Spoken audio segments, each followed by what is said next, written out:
And we are back, and we just finished watching 1959's Some Like It Hot with an approved rating and clocking in at 2 hours and 1 minute. This was playing on the TCM app, but you can now find it streaming on Freebie, Pluto, Tubi, and apparently Prime Video with commercials unless you upgrade. This is by director Billy Wilder, with writing credits to Billy Wilder, one of his longtime collaborators, I.A.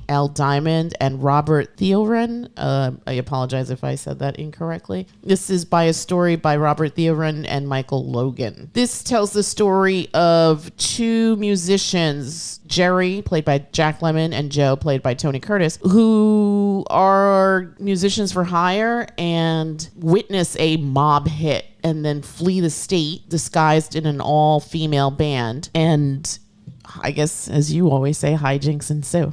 Yes, indeed. This is a film that has been, I feel like, the template for other films.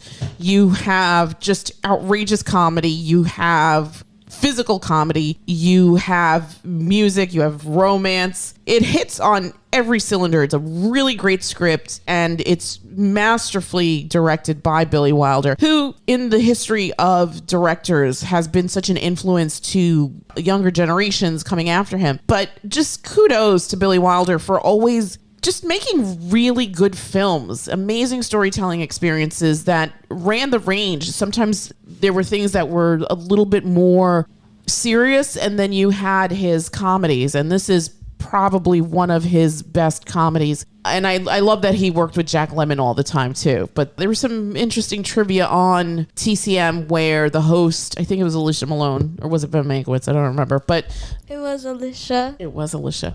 Where she basically said that Wilder pitched the idea to Lemmon and was like, oh yeah, you'll be in a dress. And Lemmon was just like, okay. And then he recruited Tony Curtis after seeing him in The Sweet Smell of Success, which is also a really great film. And they were on board, and I guess, I don't know if Marilyn was hired after that, but yeah, just so good. So damn good. I'm going to go around the table and get impressions. I'm going to start with you, Olivia. This is, I think, your first time seeing it from start to finish. I think we'd seen pieces of this in the past. What did you think of the film? I thought it was good. Yeah, did you have a favorite character? I guess I like Daphne. Daphne, which was Jerry, played by Jack Lemmon. Yeah. Because Joe was such a jerk. Like, what kind of friend is he? He was terrible. He really was. He was. He really was. And how, like, a sex pot like Marilyn Monroe winds up with him, I'll never understand. She likes men with no future. As a very wise person once said. Here on the podcast. Yes, of course. Did you have a favorite scene, Olive? I don't think we need to worry about spoiling this. This movie is how old now? Yeah. Over like 60 something years. Yeah, so 20 years from being 100 years old or something like that. Yeah. My favorite scene was at the end when the guy said nobody's perfect. After Yes. Daphne revealed that he was actually a man. A man, yeah. And he's like, no one's perfect. That's Osgood. great. Osgood. Who is that guy? I've seen Osgood and other stuff. It was played by Joe E. Brown, one of those great character actors, yeah. Always plays like a goof. Yes. He's got a goof face. Yeah. Yeah. Gee, I'm going to go to you. What did you think of the film? I thought it was great. It was funny, and it's like 2 hours long, but it doesn't feel that long. Not like that Madam Web, Oh, God. which was, I think, under 2 hours, but felt like an eternity. Yeah. I remember you mentioning you felt like a different person. Yeah.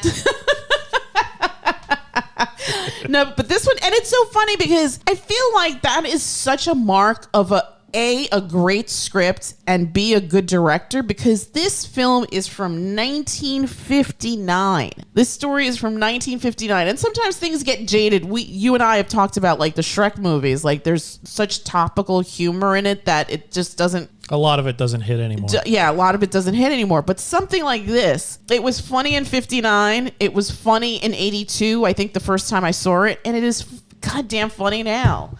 And it's such a sweet story. I mean, there's elements of it which are aggravating, like the Joe character, who's a terrible friend. But I think that for the most part, if somebody decided to remake Some Like It Hot, I think it would still hit. And I feel like they have. I can't think of it right now off the top of my head, but I feel like this movie in 2024 would absolutely kill. You know what? I could even see them like gender bending, like making it ladies in an all male band. That would sort of be interesting too. Like an interesting take on that. That could work as well. G, did you have a favorite character? I think I also like Daphne / Jerry or whatever. Yeah. He was just funny. Like, I remember at the beginning of the film, they have that little, like, he's trying to get close with Sugar or something, and he invites her over to drink, like, some alcohol, which they're not allowed to do. Right. And then the whole, like, troop of women just, like, climbs up. It's into his funny. car. Yeah. It was Like they're all squished in there, like their legs are poking out. Yeah. That was funny because, all their legs are, like, sticking out of that car. So it's almost like an octopus. And then suddenly out of the legs comes Daphne's head. And it's interesting. Like, one of my favorite sequences is in the beginning when you see them dressed as women going to get to the train, and he goes through that whole thing. The Daphne / Jerry characters, like, how do women walk in these things? Yeah. I feel a draft.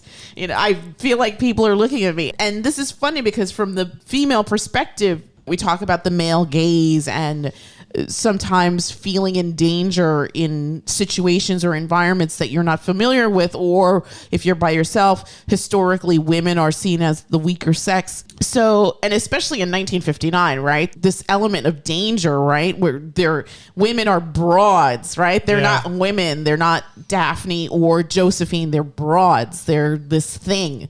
They're not even people, kind of. And I think you've mentioned it in other podcasts too, where it's like, she's just property. And the motivations of like a Sugar Cane, she just wants to marry a millionaire. She wants to meet some guy that's going to take care of her and love her. And she's been the bum magnet all these years, and she wants a change of pace. So And somehow there's all those millionaires there. She still finds the one guy who technically is a bum.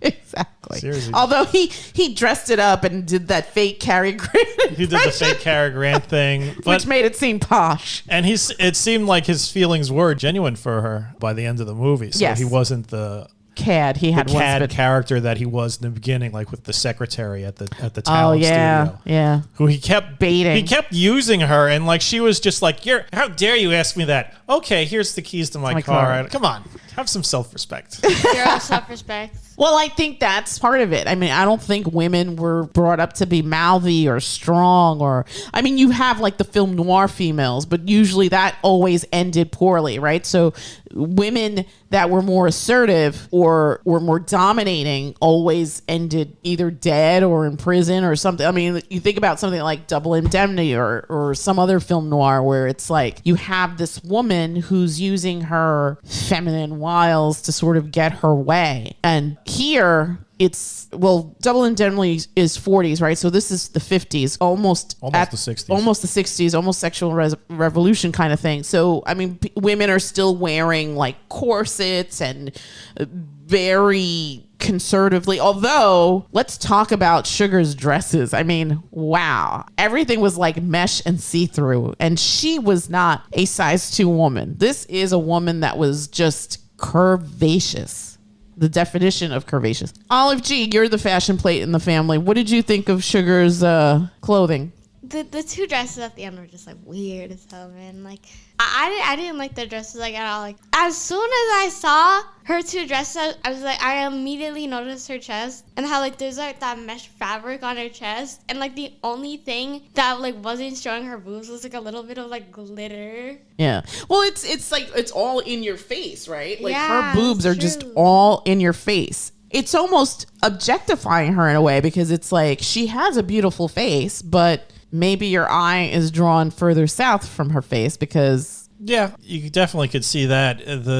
I feel like the dress choices are very intentional. Yeah. Yeah, well, she's a performer. She's on stage. She's actually like the focal point of the band. Everybody else is in the background, wearing these like blowing trumpets and all dressed the same in these black sequence dresses. She's the singer. She's the one that dancing and singing. So obviously she's going to be the one wearing the most, I guess, revealing flashy outfit. Because her outfits were flashy, lots of sequins and whatnot. But They were both cut the same way. Yeah, we only One was really see light, two. and then There the was one a at light the end one is and dark. and Yeah, one. and like the one at the end, the dark one, like you mentioned, like the back, and that was crazy. It was amazing that you didn't see her butt crack. Yeah, I was shocked too. That was like a plunging back line. Yeah. That you don't really see too much nowadays without seeing some kind of butt crack. going Exactly. And the other thing is like it's outlandish because this is 1959. Like we're still like I think are we at the tail end of like the Reds? The Red Scare. Yeah, and it's like it's just so weird to see that because it's like I know it's at the end of the 50s. It's 59 going into 60, but it's still the 50s, and that dress is just like wow. There is a lot of skin showing here.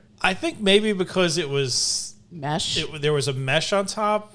I was often wondering under the mesh was it just like a Skin tone a thing, skin sort of tone- like a ice skin skater. tone fabric? Because I gotta be honest, I've drawn a lot. I've looked at a lot of pictures, and it looked like her nipples should have been visible in that outfit. I mean, yeah. Unless they were pointing straight down, there was something weird going. There was too much in the front showing Without seeing anything. without seeing anything. So But I so was is that wondering if intentional though? That I wonder if that was intentional, just that to, is sheer flesh colored. or that it's so low cut to give the illusion of like, oh, maybe if I stare hard enough, I'll see something. I think that's absolutely intentional. Isn't that like the point of like a burlesque dancer? Kind of. Burlesque dancers traditionally they don't actually expose everything. It's just, Right. We just watched the we Love just watched Witch. that horrible movie you made me watch. But it's just a lot of, oh, here's the fan that's covering my nipples. Oh, here's the other fan covering my nipples because I moved the first one away. Mm-hmm. And it's a lot of that. It's a lot of teasing. Smoke and mirrors. Yeah. So yeah. I think they weren't going to go full burlesque with this, but her dress was... It was over the top. It was definitely teasing you to the point you were just like, what is going on here? what's going on? Yeah. It should be there, but I'm not seeing it. But it should be there. Gee, as a young woman, would you ever wear a dress like that? Probably not. Why not? I don't think I'd be able to pull it off. I feel like I grew up with a lot of media, in my case, magazines and stuff. And I guess you kids are growing up in the time of social media where certain body types are considered like the beauty standard. For me, it was always blonde, very skinny young women that graced the covers of, let's say, 17 magazine or something like that. I think you guys are growing up in a more inclusive time, but I feel like still there is a stigma with more full-figured women. I'm going to ask you first, Olive G. Olive G, when you look at Marilyn Monroe, the actress that was playing Sugar, what do you think? Do you think that she's beautiful? Why? And why do you think that she's beautiful? And if you don't think she's beautiful, why don't you think she's beautiful? I don't know if she's pretty. Mm-hmm. What makes her pretty? I don't know. I guess her face. Her face. She has a very beautiful face. She also had like this very kind of breathy, almost, what's the word I'm looking for? Her voice wasn't powerful. So I think breathy is probably the best term. It was almost like a whisper. Yes, it was like a whisper, like yeah. Like so she doesn't come across as an assertive woman, and she talks about how she's a bum magnet, how she likes saxophone players that don't do anything for her, that don't treat her right, and yet she's on this vicious circle, and she keeps winding up with these like no future men. Gee, what do you think about that messaging in the film? Obviously, this is for a 1959 audience, but you, living in 2024, even though the film is funny and stuff, does that kind of messaging put you off to stories because it's so, I guess, dated and antiquated? Nah. No? You'll still watch it? Yeah, because it was just her type. I know plenty of people whose type I don't agree with at all. So if it's something I see in real life, I don't have a problem seeing it in media. Unless they're like attracted to people who beat them up, then that's like gross, and I don't think that. What makes Sugar different from the Tippi Hedren character in The Birds? I'm sure that if Sugar was getting attacked by birds, she would be able to open a door. Unlike Tippy Hedren, was useless. Tippy Hedren was a useless piece of trash. I hate Tippy Hedren so much. Wow, poor Tippy. Yeah. No one cares. Maybe, Poor Tippy. maybe she'll have more like cool. Maybe she'd have a better role in a different film. But in The Birds, she was like a waste of space. A waste of oxygen. And she did follow that man after meeting him that one time. And he freaking put her down. She was like, oh my god, like that was annoying. I didn't see. What's his name? Was he Joseph? I didn't see Josephine / Joe ever freaking tearing down Sugar. Like, oh, That's stupid. true. That's true. No, That's true. he assumed a whole false persona to like try and win her over, which is, but back then I guess I was just like whatever. And he's not truthful, right? He's a liar. Yeah. So, what do you think, as someone who likes romance stories? Do you think that relationship has a future? I mean, he came clean, and he was like, "You don't want to be with me. You should go back to where the millionaires are." And she still was like, "Oh, but I like you." I mean, I guess sure, as long as if he stays truthful or whatever, then why not? But he was a terrible friend, so I'm assuming He was a terrible friend, but we didn't see him with a woman. I don't know how we would treat a woman. It was Jerry who was with that lady, right?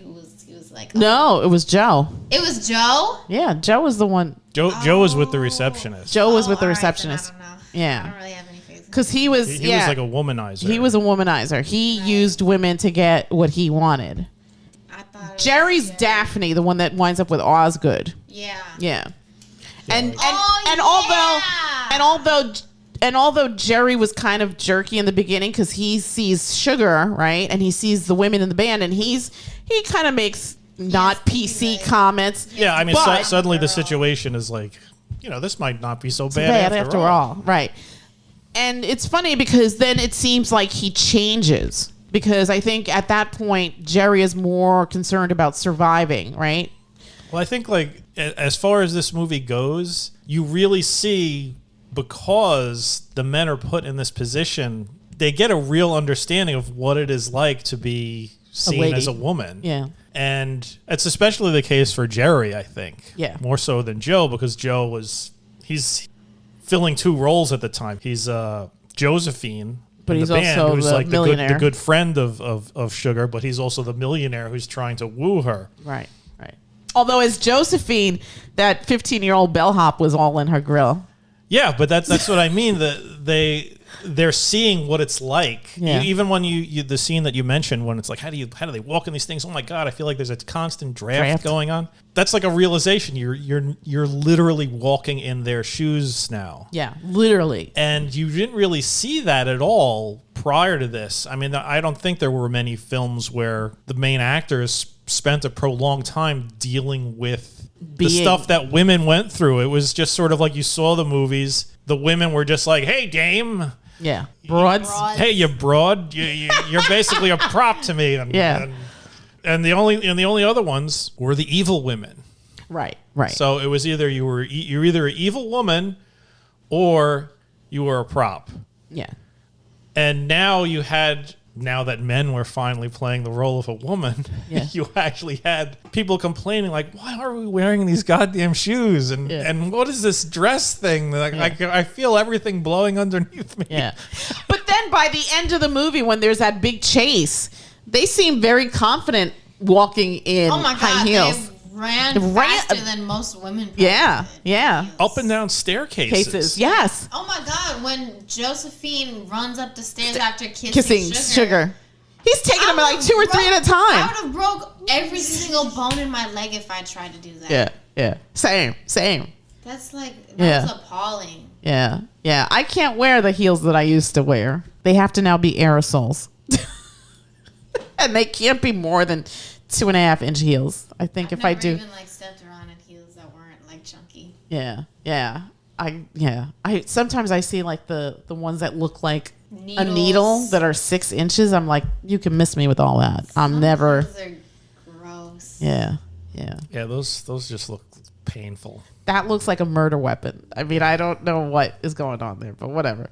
Getting back to Some Like It Hot, yes, I think that this was a great film because I think it opened up a lot of interesting storytelling. You had, like you just said, the male characters assuming the female roles in this and having to deal with what it was like to be a female. But let's also bring in this other element. There's this great, Wilder weaves the St. Valentine's Day Massacre into this story, which was mob related and people died. So that was kind of an interesting thing here. So it's a comedy, but again, you have some dramatic moments. They don't show any violence. I mean, you see the aftermath of the violence kind of, but it's not gratuitous or anything, but violence is implied. You see segments of the mob community coming together for a Italian opera conference or something. Very stereotypical. Very stereotypical. Friends of Italian opera. There you go. So very stereotypical of what 1950 audiences would assume mobsters are and how they act and stuff like that. And yeah, it's just really well done. This is a movie that's always stayed with me because it was just always so funny. It was just always so funny. And even though it had like these little darker undertones, the comedy in the end wins out. And it's obviously more a comedic movie than anything else, but it's just masterful that Wilder kind of wove these other little threads into the story. And again, this is a movie from 1959, and yet the script is just spot on. Like we just watched it now and we're laughing. Yeah. I cannot stress this enough. Story is everything. Yeah, I mean that's the thing that's great about this movie is that it's as old as it is, but it is still funny. And I'm sure you could complain about certain aspects of it, but you really have to be reaching because there isn't a malicious bone in this movie. No. And at the end, it's sweet. I mean, you could have your issues with lying to woo the girl, but it's strange. And I was like wondering this. When did it change? What do you mean? When did lying or following or arranging, manipulating a situation to woo a woman become creepy? Because now you can't do this. You can't do that. You can't basically say, "Oh, I'm a millionaire," and trick the woman into liking you, and then at the end, it's suddenly just like, "Oh, I love you anyway." Yeah. That's just no. You're lying. You've built a relationship upon a lie. Right. It's gross. You're basically gaslighting this person. Yeah. At some point in modern history, that changed, and it became reflected that way in the movies. And back then, there were so many stories, I mean, that we've watched, especially in older movies, where it's just like somebody's exhibiting some really creepy, stalky type behavior, and somehow it's just like, oh, that's so romantic. Oh my gosh, like Cagney and that Doris Day movie. There's that. Well, that was just sexual extortion. Yeah. I'm thinking more about. Remember, we saw that film with was it Cary Grant and one of his like, I guess his last ex-wife. Yes. She basically stalked him. She stalked him throughout the entire movie, and then at the end, it's just like, all right, let's just be in love. Yeah. And that movie was wild. Yeah. And at that point in time, it was just like, that's endearing. That's perfectly fine. That's endearing. Yeah. He followed you. He followed you home for the past week while like standing behind a tree and trying to hide in shadows. How romantic! No, that's seriously disturbing. You know what? I'm glad you brought that up. I want to say, I'm going to take a stab at this question. I think since the 2000s, since technology has become a bigger thing, and I think there's more things in the light, I think perceptions have changed. I mean, you and I just finished watching Baby Reindeer, and that story is just beyond anything. Yeah, it's I mean, that is psychotic. And that actually happened to another human being in this day and age is terrifying. But if it played in 1940... No, it would be a laugh riot. It would be a laugh riot. And at the end, he would be together with the lady. Right, with Martha. Know, yeah. Absolutely. Absolutely.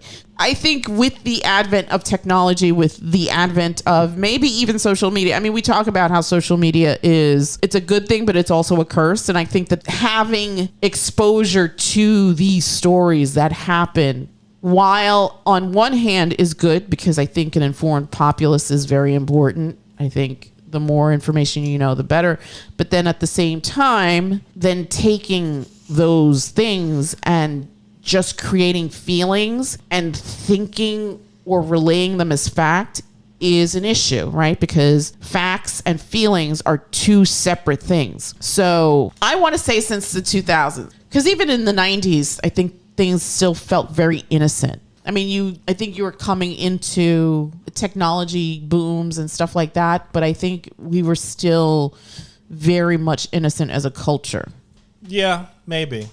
It would be interesting to see if somebody could like really do the research on that and pinpoint see it when stalking stopped being cute. That would be the title of the essay. Yeah. Well, I mean, until fairly recently, I didn't have a problem with Overboard, and I'll still watch it. And yet, Overboard. In the back of my head, I'm like, yeah, there's something not right about this. Oh my god! Because you've brought it up. when they remade it, they had to switch the roles, right? And even then, it's still not really forgivable. It's icky. It's extreme gaslighting. All right, I'm going to go around the table and get numbers. I'm going to start with myself. I think from start to finish, this is just an amazing feat. It is funny. It is sharp. It is witty. It is gorgeous. I am such a lover of black and white movies. I think that this is a perfect 10. I think that it holds the test of time right now. And I think in 20, 30, 40 years, it is still going to be funny. So, and that is the mark of excellent storytelling. So kudos to Mr. Wilder and the gang. 10 out of 10. No notes. I'll give this a 9. I think it's really good. And the fact that it's what, like 60 years old? Maybe even more. I don't know. No, it's more than that. More than 60. And 64. Yeah. And it still works. Yeah. It's still a funny movie. I mean, I heard the kids laughing. Yeah. Which is a big thing because they're a different generation than us. And they have an extreme prejudice against black and white movies. Yes. I do not. Well, I do. I forgot that this was black and white, to be honest. When you said But I why think- I like black and white movies, I was like, oh, right, this is black and white. I'm angry because I can't see what they look like. But I also think maybe you'd have like a problem with like gender specifics, maybe like why do women have to be a certain way in movies? I think that's more sometimes. your thing. Yeah. Although here it's a little bit more forgivable because it's a comedy. Yeah, you just kind of have to, like, you can't really take it seriously. Like, if you're going into it, like, ready to be angry about something, then obviously, yeah, but it wasn't their intention to be like. Right. How would you feel if somebody like Sugar was your friend? What kind of advice would you give her? I'd probably, like, hate on her, like, oh, God, this is what you get for being with him or whatever, but I'd obviously not, like, genuinely. I mean, she seemed like a nice person, but she was such a goddamn doormat. yeah. She was ditzy. Yeah. 1 to 10, G. What would you give this film? 9. Very nice. What about you, Olive G? 1 to 10. Probably like an 8.5. 8.5, 9. What'd you say? 9. 9. And I'm going to give it a 10. Yeah, absolutely. Run, Do Not Walk, and check out Some Like It Hot from 1959. You won't be disappointed. It is a classic in the pantheon of movies. And again, kudos to Mr. Wilder and the gang for putting on such great storytelling. And that's it from us. And we will bid you all a Good night. Good night. good night.